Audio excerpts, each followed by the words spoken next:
Combien m'a coûté la création de mon compte Stripe? Plusieurs personnes me posent cette question. Combien coûte la création d'un compte Stripe? Ça veut dire quoi? Si vous voulez faire du dropshipping, vous voulez faire du SMMA, donc vendre vos services dans tout le monde entier sans restriction, eh bien, il vous faut absolument un compte Stripe. Et pour avoir un compte Stripe, vous devez connaître le budget qu'il vous faut. Dans cette vidéo, je vous dis combien ça m'a coûté mon compte Stripe. Déjà, avant de commencer, pour ceux qui viennent de tomber sur la vidéo, qui ne me connaissent pas, je vais me présenter.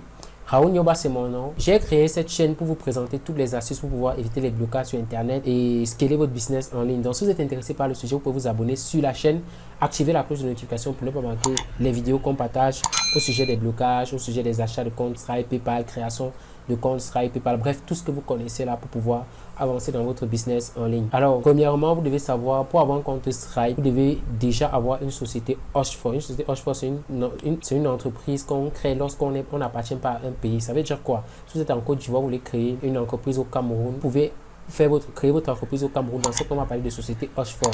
Dans notre cas, on va créer une société HFOR dans un pays qui est éligible à avoir Stripe et TransferWise parce que nous ne sommes pas dans ce pays-là. L'avantage d'une société HFOR, c'est que vous pouvez payer 0% d'impôt. Il n'y a vraiment pas d'impôt. Si vous créez par exemple une société au Cameroun où je suis actuellement, vous devez payer les impôts à l'État et ça, les impôts vont de 10% sur le chiffre d'affaires. La société HFOR, on ne paye quasiment pas d'impôts. Vous voyez un peu, certes, il y a des frais qu'on paye annuellement, mais on ne paye pas d'impôts. Voilà l'avantage de la société HFOR. L'avantage de cette société, c'est qu'avec cette société, vous pouvez avoir tous les comptes que vous voulez. Revolut, Payoneer, TransferWise, tout ce que vous connaissez. Alors, déjà, pour créer ma société HFOR, j'ai dû recharger ma carte bancaire d'un montant de 100 $. Il y a des sociétés où ça coûte plus cher, où ça coûte moins cher. Cela peut souvent varier. Donc, j'ai dû recharger ma carte d'un montant de 100 $. Ensuite, je me suis rendu sur le site qu'on appelle Med Company. Donc, Med Company, c'est un site qui vous permet de créer votre société HFOR. Ma société HFOR, je n'ai pas duré pour avoir cette société. En moins d'une heure, j'ai eu ma société. Maintenant, une fois que j'ai eu cette société-là, pour avoir la société, j'ai envoyé mes informations bancaires, ma carte bancaire, ma carte d'identité, mon nom, mon prénom, tout ce que vous connaissez, tout le tralala qu'il faut remplir pour avoir une société.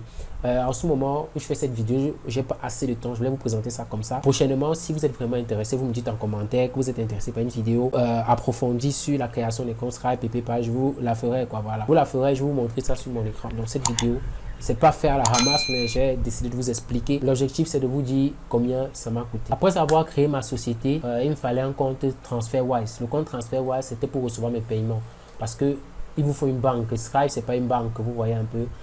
Stripe, c'est comme PayPal, c'est un processeur de paiement. C'est pas une banque. Il vous faut une banque en ligne pour pouvoir recevoir vos paiements. Vous ne devez pas utiliser une banque physique parce que les banques physiques ne connaissent pas beaucoup les activités en ligne. Voyez. Donc, il nous faut absolument une banque en ligne. La banque la plus utilisée, c'est TransferWise, mais il y a également Payoneer. Il y a d'autres banques que j'ai jamais utilisées, mais les deux là, j'ai déjà utilisé. Donc, j'étais obligé de créer mon compte bancaire en ligne TransferWise. Et pour créer TransferWise, il me fallait 45 livres sterling. Donc, pour pouvoir avoir la carte bancaire TransferWise que j'ai dépensé. 45 livres sterling, c'est un équivalent de 40 000 francs CFA. C'est un équivalent de 80 € à peu près. Voilà. Donc, nous montons déjà à 180 €. Donc, voilà un peu les frais. Maintenant, il y a eu quelques petits trucs dont on peut aller à 200 €, quelques petits trucs supplémentaires. 200 €, ça c'est propre. Ça, c'est si vous voulez créer. Maintenant, si vous ne voulez pas perdre du temps, vous voyez, vous ne voulez pas perdre du temps. Et notez bien que les prix que je vous donne maintenant, ça varie. C'est pas toujours ça. Vous voyez, ça peut aller même à 300 parfois. Donc, il y a des moments. Si vous avez besoin de créer votre compte TransferWise, votre compte PayPal et tout le reste, vous pouvez nous écrire sur WhatsApp, sur le numéro juste en dessous de la vidéo. On va vous faire un très bon prix. On va vous créer votre compte. Clairement, on vous donne votre compte et vous êtes OK. Vous voyez un peu, vraiment, c'est la meilleure astuce. C'est la meilleure solution quoi, pour ne pas perdre du temps et commettre des erreurs. Dans mon équipe, il y a les gens qui ont géré la partie compte Wise parce qu'à chaque processus, on rencontre un peu certaines difficultés. Donc, vous pouvez nous écrire sur WhatsApp, sur le numéro juste en dessous de la vidéo. Moi, un membre de mon équipe va entrer en contact avec vous pour prendre connaissance de votre besoin et vous dire comment on peut faire pour vous créer un compte TransferWise, PayPal, Stripe et tout le reste. C'était tout pour cette vidéo. On se retrouve dans une autre vidéo. Ciao, ciao.